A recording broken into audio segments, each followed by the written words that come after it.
Bonjour à tous, merci de nous retrouver pour le magazine de la Méditerranée de Via Stella. Comme chaque mois, diversité des cultures, des langues, des croyances, des modes de vie qui ont évolué au fil des millénaires. L'Institut du monde arabe fête ses 25 ans d'existence et propose désormais un nouveau musée totalement repensé dont la scénographie et le contenu sont entièrement revus. On peut parler d'une révolution pour l'IMA, alors pour évoquer cette nouvelle orientation de l'Institut, mais aussi les grands thèmes de l'actualité en Méditerranée de ce moment. Notre invité est aujourd'hui Monsieur Badreddine Arodaki. Bonjour, merci d'avoir fait le déplacement depuis Paris. Merci d'être avec nous pour cette émission. Vous êtes directeur adjoint de l'Institut du monde arabe. Vous êtes également écrivain, intellectuel. Nous parlerons avec vous tout à l'heure de l'actualité en Méditerranée qui est très importante et très riche en ce moment. Alors avant d'évoquer avec vous ce nouveau musée de l'Institut du monde arabe, un reportage réalisé par nos confrères de France 3 Paris Île-de-France et nous nous retrouvons tout de suite après. Plus contemporain, plus pédagogique, mais surtout plus vivant. L'Institut du monde arabe fait peau neuve. Uniquement dédié à l'art islamique jusqu'ici, le nouveau musée donne désormais la parole à toutes les cultures des pays arabes, à toutes ces religions, ces ethnies. Une petite révolution destinée à attirer un nouveau public. Vous savez, dans quelques mois, notamment au mois de septembre, le Louvre va ouvrir sa nouvelle section d'art islamique. Et pour nous, à l'Institut du monde arabe, on ne peut pas concurrencer le Louvre au niveau des collections. Donc l'idée était de concevoir un musée original. Casser cette image voile égale islam. 380 pièces provenant de fonds divers et réparties sur 2400 mètres carrés sont présentées. Des objets des civilisations passées, mais aussi contemporains, témoignant du regard que le monde arabe porte sur lui-même. Ce qu'on propose aux visiteurs désormais, c'est une sorte de découverte du monde arabe. C'est-à-dire nous ne sommes plus un musée d'art islamique, nous sommes plutôt un musée de civilisation qui a l'ambition de présenter un monde et un monde dans sa diversité et sa pluralité. Si l'Institut ouvre ses portes mardi, tout n'est pas encore là. Certaines pièces prêtées par des pays en pleine révolution comme le Yémen sont encore bloquées aux frontières. Un musée en prise directe avec l'actualité. Voilà, donc ce musée a été inauguré. Monsieur Arodaki, merci d'être avec nous. Je voulais vous poser une première question. Qu'est-ce qui justifie précisément ce nouveau musée? Est-ce qu'on peut parler d'une nouvelle orientation pour l'Institut du monde arabe à travers ce nouveau musée? Car auparavant, c'est vrai, cette structure était consacrée à la présentation de l'art islamique. Oui, en effet, le musée a commencé par des dépôts des musées nationaux de France et au fil des années, les différents musées ont repris leurs œuvres et entre-temps, l'Institut a pu acquérir un certain nombre d'œuvres à la fois d'art islamique et d'art contemporain, mais qui, à elles seules, ne peuvent pas constituer le fond d'un musée digne de son nom sur la place de Paris. Et dans la mesure où le Louvre allait inaugurer sa section d'art islamique, les grands fonds des grands musées de France, l'Institut du monde arabe ne peut pas concurrencer avec les uns et les autres. Donc d'où l'idée originale de repenser ce musée, parce qu'il est très important de présenter la civilisation et la culture arabe, du monde arabe au sein de l'Institut du monde arabe. C'est un des deux socles de cette institution depuis sa fondation. Et c'est la raison pour laquelle nous avons entrepris ce projet depuis un certain nombre d'années qui vient d'aboutir, n'est-ce pas, à un concept tout à fait nouveau. C'est un musée de civilisation. C'est un musée du monde arabe depuis l'Antiquité jusqu'à nos jours et qui ne fait pas, comment dirais-je, une différence entre le passé et le présent car il s'agit de présentation thématique de ce musée. D'où l'authenticité, si vous voulez, et de l'originalité de ce musée qui n'a pas pour ambition de concurrencer, mais de présenter le monde arabe au commun des mortels. Alors, je voulais vous demander, Monsieur Arodaki, les révolutions dans le monde arabe d'il y a un an à peu près ont-elles eu un impact réel sur l'évolution du travail au sein de l'Institut du monde arabe, et notamment de la création de ce nouveau musée? Pour la création de ce nouveau musée, très partiellement. En fait, il y a des dépôts. Il y a d'abord le fonds propre de musée qui s'élève à 1200 œuvres au moins. Et puis il y a le dépôt des musées nationaux français et il y a le dépôt d'un certain nombre des musées des pays arabes. L'exemple, c'est la Syrie, la Tunisie, la Jordanie, l'Arabie saoudite et le Bahreïn. Nous avons souhaité effectivement que le Yémen présente des œuvres, mais les événements au Yémen nous ont empêché effectivement d'aboutir cet accord avec les autorités yéménites.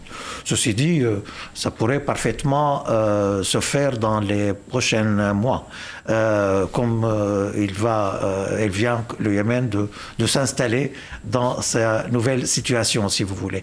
Donc l'impact n'a pas été très, comment dirais-je, déterminant par rapport à la création, à la conception, à la création de ce musée. En revanche, en lien direct avec l'actualité, il y a eu cette exposition sur la révolution tunisienne, donc la Tunisie un an après, donc l'engagement avec de nombreuses contributions d'artistes, notamment en particulier tunisiens, qui a eu un réel succès également. Tout à fait. L'Institut du monde arabe pourrait d'ores et déjà travailler aussi avec toutes les sociétés civiles dans les pays arabes et particulièrement avec les créateurs, d'où d'ailleurs le signe prometteur de cette année, qui se trouve être le 25e anniversaire de l'Institut du monde arabe, de l'inauguration de l'Institut du monde arabe, et dont le signe, comment dirais-je, significatif, c'est la création contemporaine dans le monde arabe sous toutes ses formes, avec bien entendu ce qu'on a maintenant l'habitude d'appeler les printemps arabes. Alors dans la présentation de ce musée, de cette exposition dans ce nouveau musée de l'Institut du monde arabe, il n'y a pas véritablement de chronologie dans la présentation des objets. Est-ce que c'est une façon de mettre un petit peu en relief une certaine intemporalité ? Non, oui et non. La chronologie est dans les thèmes, mais le concept n'est pas chronologique. C'est thématique plutôt, mais les thématiques ne sont pas présentées hors des temps, ni hors l'espace. Donc la chronologie se trouve à l'intérieur du thème et il y a l'évolution, bien entendu. Autrement, on sera dans un musée ethnologique qui ne fait pas la part belle ni au temps ni à l'espace, ou plutôt à l'espace qu'au temps. Alors non, nous avons souhaité, dans la mesure où le concept est un musée de civilisation, privilégier la thématique plutôt que la chronologie, sans bien entendu laisser pour compte la chronologie à l'intérieur de chaque thème. Est-ce qu'il est difficile de travailler justement sur ces thèmes très méditerranéens, sachant qu'il y a des conflits très lourds, très durs, il y a des conflits très importants entre pays méditerranéens? Est-ce que c'est difficile de travailler sur ces thèmes? Non, je ne pense pas, ça n'a jamais été difficile. Vous savez, la difficulté, ce sont les concepts qu'on se donne les uns et les autres des moments de civilisation, de l'histoire, de l'interprétation de tel ou tel événement dans l'histoire. L'idée était de faire la part de la dialectique dans la présentation. Le collègue qui vient de parler de l'expression M. Delpont a parlé comment dirais-je, de l'unité, de la diversité du monde arabe. Mais effectivement, lorsqu'on parle du monde arabe, on ne peut pas ne pas parler de l'unité. Mais si on parle de l'unité, il ne faut surtout pas oublier la diversité, n'est-ce pas? Et unité et diversité sont présentées avec le même baggage, ou avec le même concept. Et c'est la dialectique à l'intérieur qui nous présente à la fois cette unité extraordinaire, mais aussi cette diversité très riche et qui donne sa richesse aussi à cette culture et à ces cultures et à cette civilisation. Alors l'actualité en Méditerranée avec tout d'abord pour commencer la situation en Syrie. Après une trentaine de jours d'intenses bombardements, l'armée a lancé une vaste offensive sur la ville de Homs. Dans le pays, vous le savez, à travers les médias, le travail des journalistes est particulièrement difficile. L'un des reporters du magazine Méditerranéo s'est rendu il y a quelques jours à la frontière turco-syrienne où des milliers de personnes s'entassent dans des conditions extrêmement douloureuses. Tout de suite le reportage.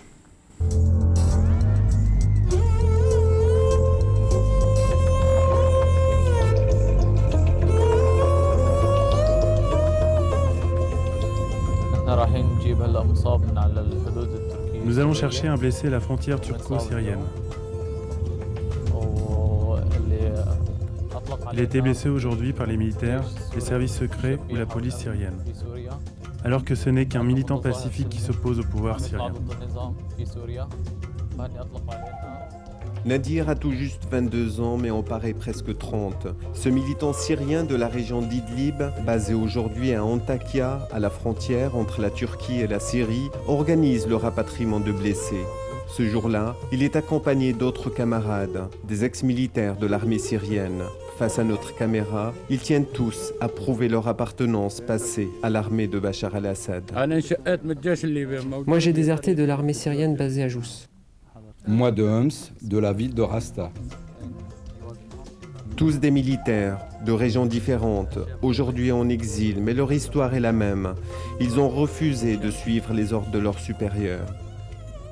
Et pourquoi vous avez démissionné ? On tue des enfants, des vieux, on agresse des femmes et c'est injuste. Moi, je n'ai jamais tiré. J'ai eu des ordres, mais j'ai refusé. Et j'ai déserté pour ne pas tirer sur des manifestants pacifistes. L'heure est arrivée d'aller à la frontière rechercher un homme blessé. Ces hommes habitués à traverser la frontière clandestinement vont rechercher l'un des leurs. Leur but, le transporter le plus rapidement possible vers une clinique privée pour le soigner de la meilleure façon qu'il soit. 5 km à pied à travers des chemins de fortune, mais au final, les nouvelles ne sont pas bonnes. Le blessé a été récupéré par l'armée turque.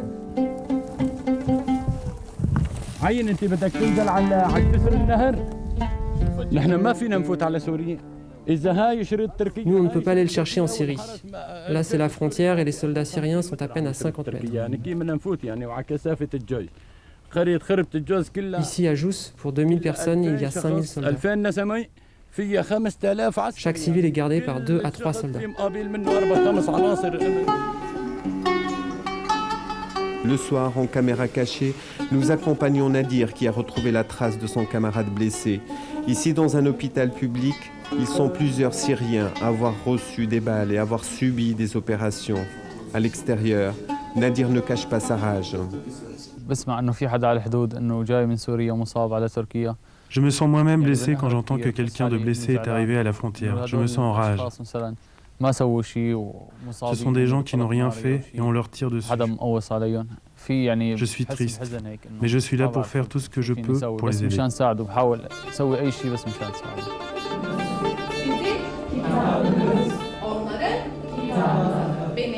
Autre lieu et autre ambiance. Ici, ce sont des réfugiés syriens qui apprennent la langue turque, des familles qui ont tout laissé derrière elles et qui aujourd'hui vivent sans autorisation sur le sol turc. Leur présence est tolérée, mais impossible pour eux de travailler légalement. Dans une autre salle, Hassan Nagar a organisé une rencontre avec le responsable d'une ONG. Son but, essayer de mettre en place des aides pour les familles ici en Turquie, mais aussi pour celles restées de l'autre côté de la frontière.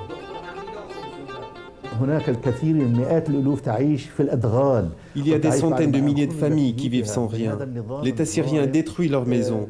Ils vivent dans des ruines. Là, c'est l'hiver, ils ont besoin de tout. Heureusement, nous avons des routes d'accès à la Syrie pour leur porter nos aides.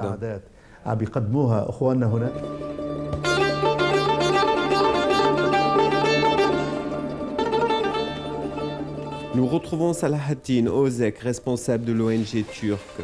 Du thé, du riz, de la farine, un hangar où des habits d'enfants sont entassés dans des cartons. Ici, on travaille avec les moyens du bord. IHH est la seule ONG autorisée à travailler sur le sol turc. Elle fournit les aides alimentaires aux camps de réfugiés syriens et organise des distributions pour ceux qui habitent à l'extérieur du camp. Il y a environ 500 familles. On leur donne un paquet par quinzaine ou par mois. Ce sont des civils et ils n'ont rien. Parfois, nous leur donnons aussi de l'argent pour tenir le coup.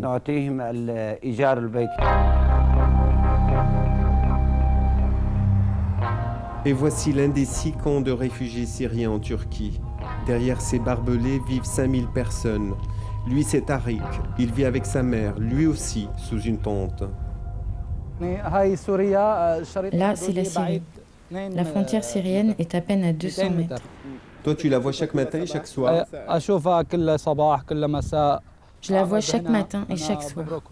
Je m'installe ici, je regarde la Syrie, je pense à mon pays, je pense à ma vie là-bas. Bachar nous a éloignés de notre pays, notre famille, nos amis. C'est dur pour moi. Je suis fatiguée de tout ça. Si au moins on était loin de la frontière. Mais là, je vois la Syrie chaque jour avec mes yeux et je ne peux même pas y aller.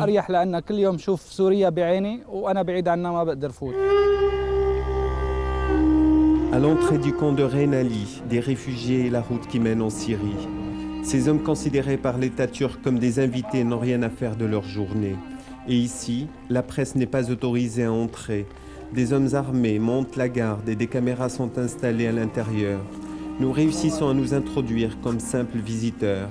Et ces images filmées avec un simple téléphone parlent d'elles-mêmes.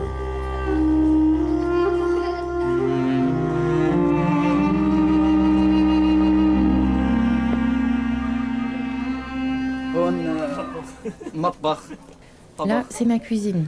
Là, les couvertures et un genre de placard. Moi, j'étais un manifestant pacifique. Je filmais et j'envoyais les images par Internet, sur YouTube et Facebook. Et puis, j'ai été recherchée. On a arraché les yeux à un ami, lui aussi photographe. Et qu'espères-tu aujourd'hui? J'espère la chute de Bachar al-Assad et notre retour au pays sain et sauf, sans faire couler de sang. Qu'ils partent. Nous sommes pacifistes. Nous ne voulons pas tuer ni frapper. Nous voulons la liberté sans faire couler le sang.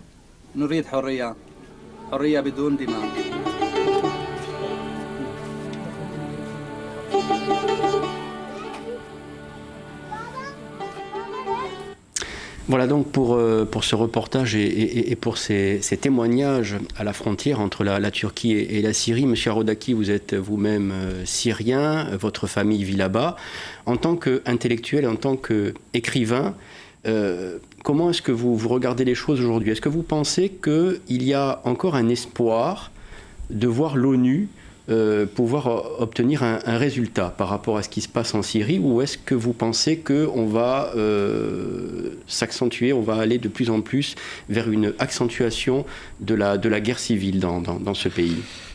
Premièrement, ce sont des images déchirantes que je viens de voir et que je vois tous les jours, malheureusement, moi comme les autres dans le monde entier et pas seulement les Syriens. C'est un peuple qui réclame sa liberté et sa dignité. Et je ne pense pas que les Nations Unies ou les grandes puissances pourraient faire quoi que ce soit dans la mesure où ça fait maintenant presque un an. Dans 15 jours, ça va passer 12 mois, jour pour jour, au début de ce mouvement extraordinaire, et que personne ne bouge. Personne ne bouge parce que la Syrie est un pays charnière et c'est un pays aussi dont le peuple est fier parce qu'il est issu d'une civilisation de 5000 ans et qui n'accepte pas, même après 40 ans de dictature, d'un système fermé, de rester tel quel. Le mouvement est passé et c'est le seul peuple syrien, me semble-t-il, qui est capable, malgré le prix très très élevé qu'il est en train de payer tous les jours, c'est le sang, et ce sont les douleurs, ce sont les familles déchirées, mortes, assassinées, et aujourd'hui ils sont réfugiés. Je n'ai jamais imaginé un seul instant qu'un jour je serais amené à voir ces images. Enfin, on peut dire quand même que ce sont surtout la Russie et la Chine qui restent inflexibles face aux demandes de la communauté internationale. Ce sont les intérêts internationaux. Vous savez, ce n'est ni pour les beaux yeux de l'État syrien ou pour le régime, ni pour contre le peuple syrien, ce sont les intérêts propres de la Russie, de la Chine aussi, qui sont en jeu dans leurs relations avec les États-Unis ou avec l'Europe. Et il est bien évident que s'ils trouvent leur intérêt, leur politique prendra la forme et la formule qui pourrait servir leur intérêt. Ça pourrait être tantôt avec le peuple, tantôt contre le peuple. Et aujourd'hui, cette politique est contre le peuple. Alors, il y a un débat aujourd'hui dans la communauté internationale qui se pose au grand jour, c'est armer ou non l'opposition syrienne. Est-ce que c'est quand même très difficile de répondre à cette question? Aujourd'hui, il faut savoir une chose. Ce mouvement est parti pacifique, entièrement pacifique. On a voulu l'accuser d'être armée, elle n'a jamais commencé à être armée. Face à des atrocités, certains groupes ont porté les armes pour se défendre. Puis après, petit à petit, est venu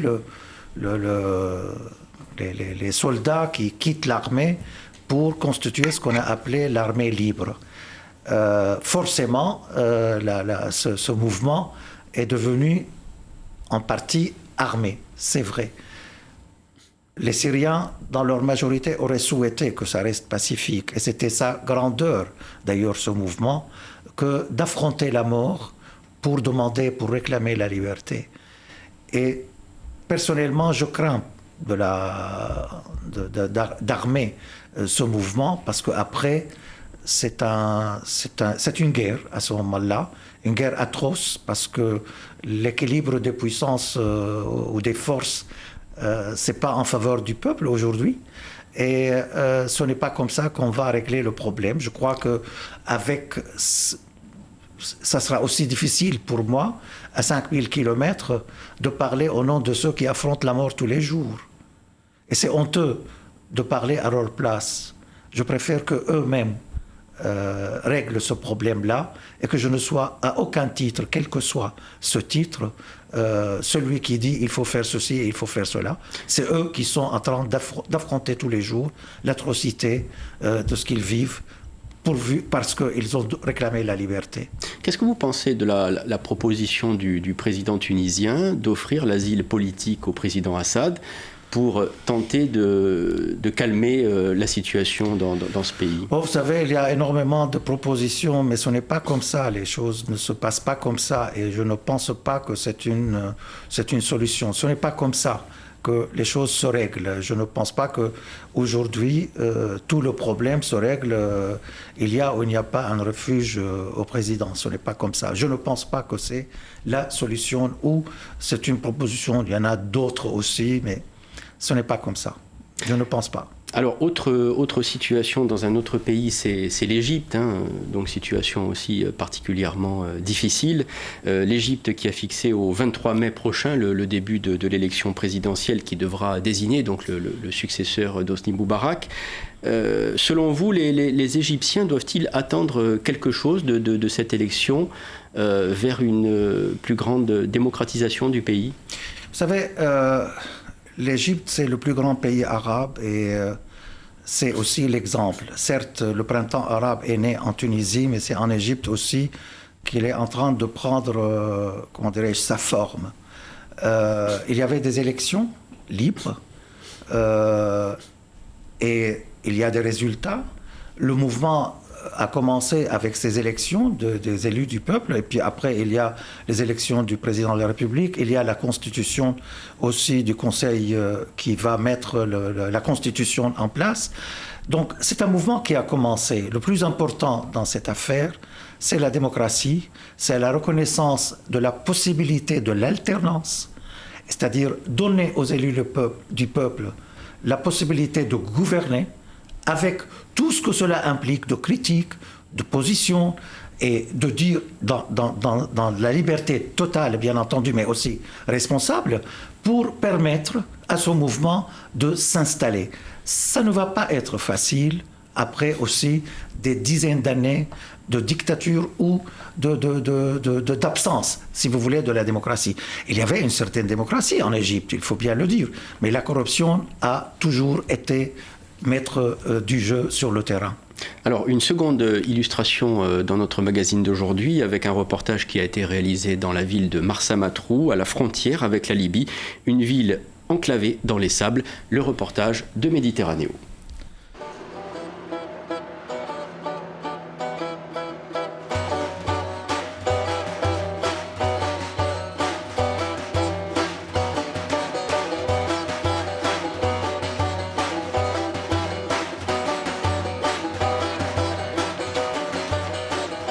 C'est la fin d'un long été à Marsamatrou, l'une de ces villes blanches et bleues qui bordent la Méditerranée. Malgré la douceur, la plage et ses manèges sont désertés. Seuls, les bateaux de pêche créent un peu d'animation dans la petite mais magnifique baie. Vers l'ouest, 200 km de désert avant la frontière libyenne. Vers l'est, 400 km de désert et quelques villages bédouins jusqu'à Alexandrie. Cette agglomération de 200 000 habitants est enclavée au cœur des sables, étape obligée sur l'autoroute côtière ou les excursions jusqu'à l'oasis de Siwa. Les touristes égyptiens ont regagné le Caire. Ceux qui restent appartiennent tous à des tribus ou des clans originaires du désert. Ils sont indifféremment libyens ou égyptiens, car ici la frontière tracée dans les années 20 par les Anglais et les Italiens ne veut pas dire grand-chose. Ce quartier, par exemple, s'appelle Souk des Libyens, une façon pour les commerçants aujourd'hui égyptiens de revendiquer l'origine de leur clan, Al-Jakboub en Libye. Et ils ont le sourire, même si la saison n'a pas été très bonne. En été, en principe, avec les Égyptiens en vacances, le commerce marche bien. Mais le problème, c'est que cette année, le ramadan est tombé durant cette saison. Donc, moins de gens sont venus ici. La saison, qui ne dure déjà que 3 mois, a été bien réduite. Ce qui nous rapporte aussi pas mal, c'est le commerce avec nos frères libyens. On achète leurs produits et on les vend jusqu'au Caire ou Alexandrie. Mais depuis la révolution libyenne, tout est bloqué, tout est compliqué. On ne vend plus rien. Ce n'est vraiment plus comme avant. Depuis la fin du conflit libyen, la circulation reprend doucement. Quelques camions tentent de franchir la frontière, mais la méfiance des militaires égyptiens complique sérieusement ces échanges autrefois si naturels.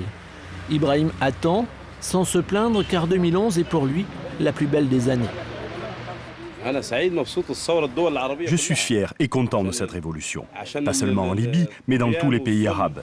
On se libère enfin de l'esclavage dont nous avons toujours souffert.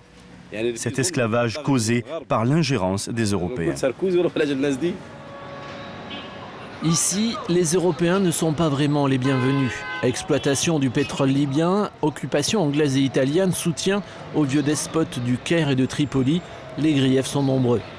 Le héros local, c'est Omar El Mokhtar, illustre résistant libyen qui a combattu la colonisation les armes à la main dans les années 30. Figure respectée, bien plus que tous les hommes politiques qui se sont succédés là-bas, au Caire, depuis près d'un siècle. Vu d'ici, la capitale égyptienne, c'est presque un autre monde. La nature, le climat, tout est mieux ici. C'est mieux de vivre ici que de vivre au Caire, c'est sûr.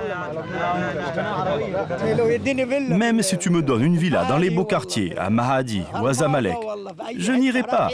Je préfère vivre ici. La vie est douce à Matrou, trop peut-être. Certains commencent à vouloir bouger les choses. Bien sûr, ils sont jeunes, souvent aussi, ils sont diplômés. Et n'avoir que la pêche pour changer d'horizon ne leur suffit plus.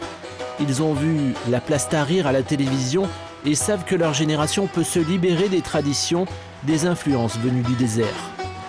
Eux en ont assez de n'avoir que l'ennui ou la prière. Ils voudraient échanger avec le monde, attirer les touristes étrangers, inventer l'avenir économique de leur cité. Avant, l'Égypte était divisée en 2 catégories. Les riches qui avaient le pouvoir, les relations, l'argent, tout. Et les pauvres qui n'avaient rien. Il n'y avait pas de classe moyenne. Après la Révolution, les jeunes diplômés devraient pouvoir améliorer leur situation. La Révolution permet d'imaginer des projets de développement pour Matrou. On n'y pensait même pas avant. C'est déjà un signe positif pour nous.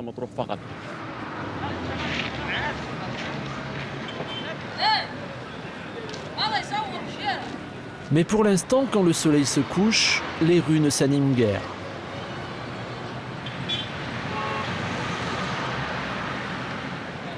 On est bien loin des soirées du Caire ou d'Alexandrie. À Matrou, il n'y a pas de discothèque ou de bar ouvert la nuit. Le poids des traditions toujours, mais peut-être aussi celui de l'importance militaire de la région. C'est en tout cas le point de vue des journalistes de la ville. Dans la rédaction de La Voix de Matrou, la moyenne d'âge est inférieure à 30 ans.